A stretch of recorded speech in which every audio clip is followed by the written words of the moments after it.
Alright, going to take a look at a lesson this time dealing with the binomial theorem. So we're going to take a look at why the binomial theorem exists.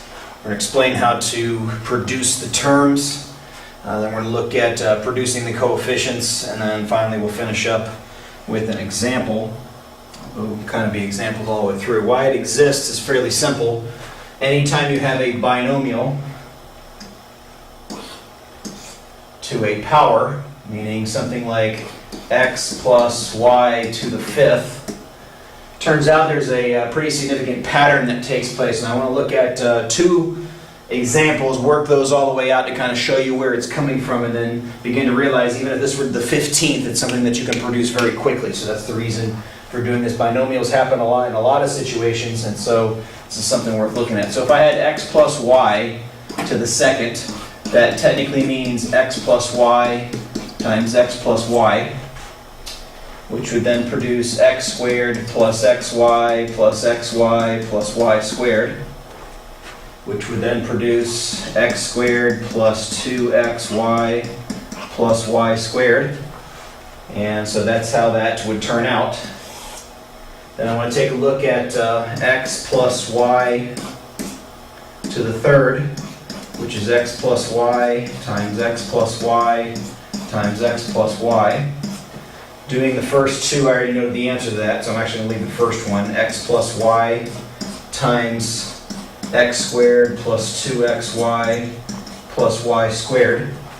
Now when you multiply this through, this gives you x cubed plus 2x squared y plus xy squared plus yx squared, or x squared y, I should have written that, plus 2xy squared plus y cubed. So you end up with x cubed, 2x squared y, and an x squared y there, so 3x squared y plus 3xy squared plus y cubed is how that turns out. Now the key here is this, and this is going to be really simple to be able to deal with this. The reason I used x plus y instead of a number, this works with numbers and that kind of thing as well, but if you'll notice very carefully in both cases, you have one set of exponents that is descending, and you have one set of exponents that is ascending. So here the x's go from second to the first to the zero power. And it technically isn't there because we went right to the zero power because that's 1. But the y's go from the zero power to the first to the second. And then there's a pattern to the coefficients too, but we're going to come to that last.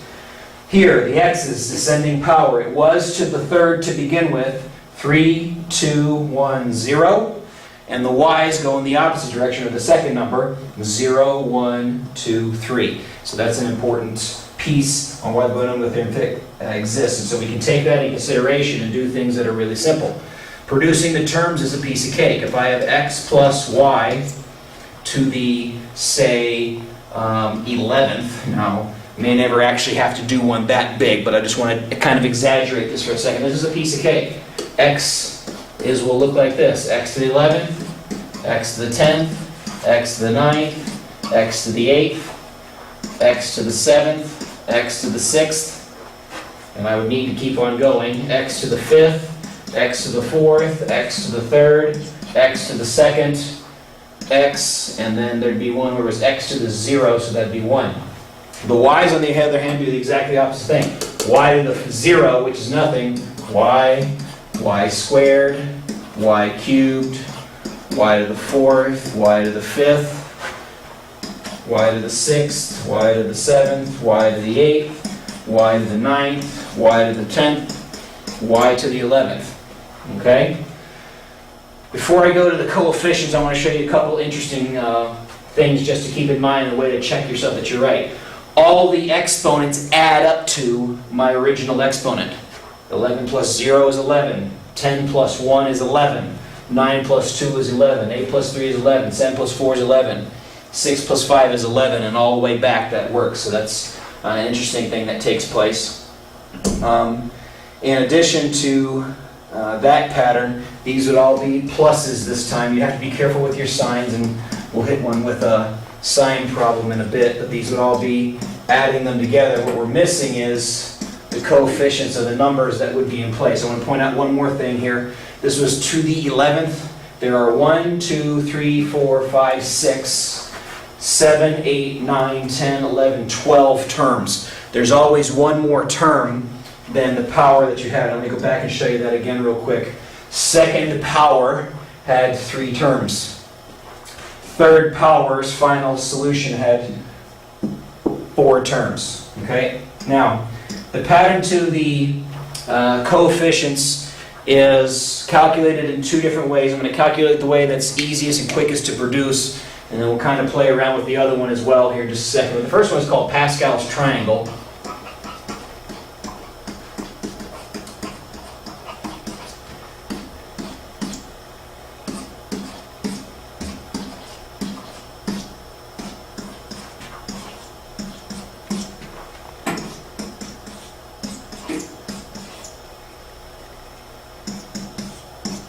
All right, that's one way to produce it, and this thing goes on forever. Notice they're all 1s on the outside, and all the numbers in the middle are the sum of the 2 that were above it. So 2 here in the middle is the sum of 1 plus 1. And if you recall, in my first screen I had x squared plus 2xy plus y squared. 1, 2, 1. So however many terms I have, it's to that power. So this is x plus y to the 0 power. This is to the first power because the binomial would have 2 terms, so that coefficient wouldn't do anything. To the second power has 3 terms, so I look for the row here with 3 terms in there. Another way to look at it is that it's the 2. Once you get to here, you can match it. X to the third power is in the third. It's actually the 4th row, but it's the one with the 3's in it. The 4's would be the 4th power. This one would be the 5th power. So that when I just did to the 11th power, I'd have to go down to the 12th row in order to get 12 coefficients going all the way across in order to put the coefficients in there.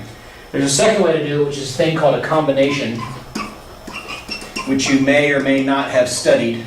A combination is a way of counting things when you're given a certain number of things, how many of them work. So for example, if I had a binomial, I have 3 terms. We write it as 3 choose. Oh, sorry, second power, that would be the third power one, so let's just do that. 3 choose 0, that'd be the first term. 3 choose 1. 3 choose 2. 3 choose 3. Those values in your calculator, which you can use your calculator to do this, there's also a formula for it, and it gets a little bit complicated, but in this case it'd be 3 factorial divided by 0 factorial times 3 minus 0 factorial, or n factorial divided by r factorial times n minus r factorial. That's the formula for it, where it is NCR.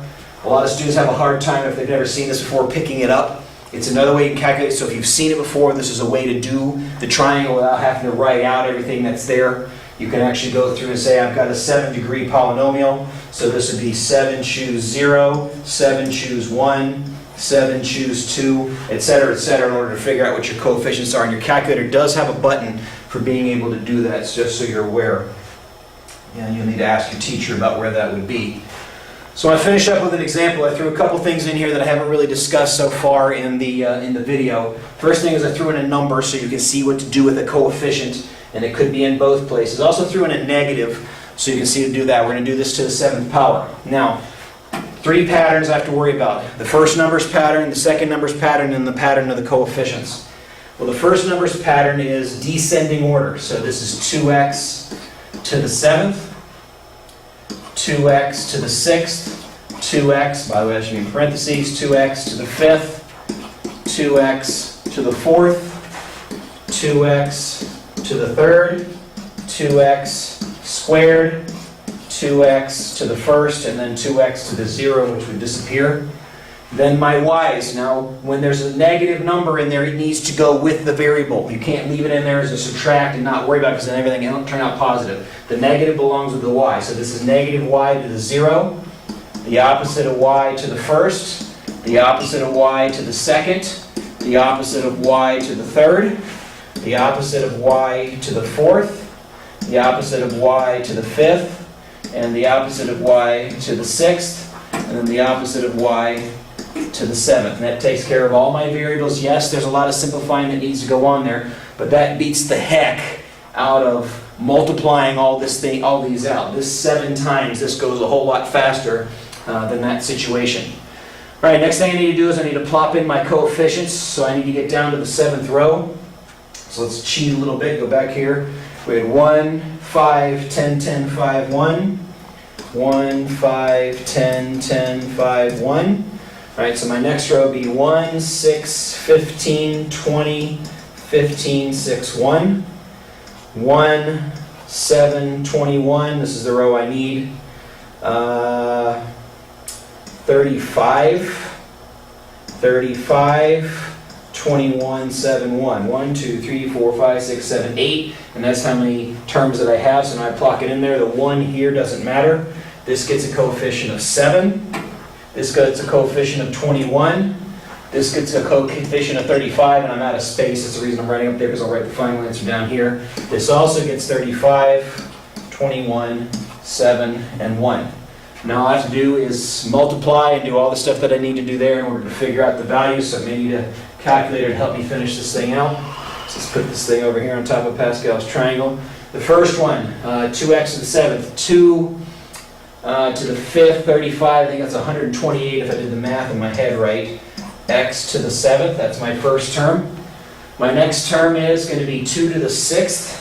So, do we have an exponent button? Nope. So 2 to the 6th is 64 times my coefficient of 7 gives me my number to be 448. X to the 6th. Y, or the opposite of y to the 4th, because that opposite y is to the first power. That's going to make this term negative, so that becomes a subtract. I just go to the next one. 2 to the 5th is 32, so let's clear that. 32 times the opposite of, times 21, times the opposite of y squared, which will cancel out the opposite, so this one's going to be plus, so that's actually the number I need. 672. X to the 5th, y squared. Okay, whenever y is to an even power, I'm going to get a positive. Whenever y is to an odd power, I'm going to get a negative. So this next is going to be negative because this is just going to alternate. 2 to the 4th is 16, so 16 times 35 is 560. So 560. X to the 4th. Y to the 3rd. And I know this seems to be long and tedious. I guarantee you this is a whole lot better than multiplying this out. So that's the reason this theorem exists. All right, the next one, clear. 35 times 2 to the 3rd, which is 8, is 280. This will be plus this time. X to the 3rd, y to the 4th, minus. Clear. 21 times 4, 84, x squared y to the 5th, plus, clear, 7 times 2, which is 14, x, y to the 6th, and lastly, minus 1, y to the 7th, and there it is. So, not pretty, not short, but I assure you that is a whole lot better than multiplying out all the coefficients and all the things that would go on there. A little bit of process, got to get a little bit used to it. If you just stick to your patterns, you should be in good shape in dealing with the binomial theorem. Pascal's triangular combinations. If you're a novice at this, don't understand combinations, use Pascal's triangle. If you do understand combinations or know how to make those calculations, you can use your calculator to help you get out those numbers as well. Well, that's it for binomial theorem and the last lesson for this unit. Until next time, see ya.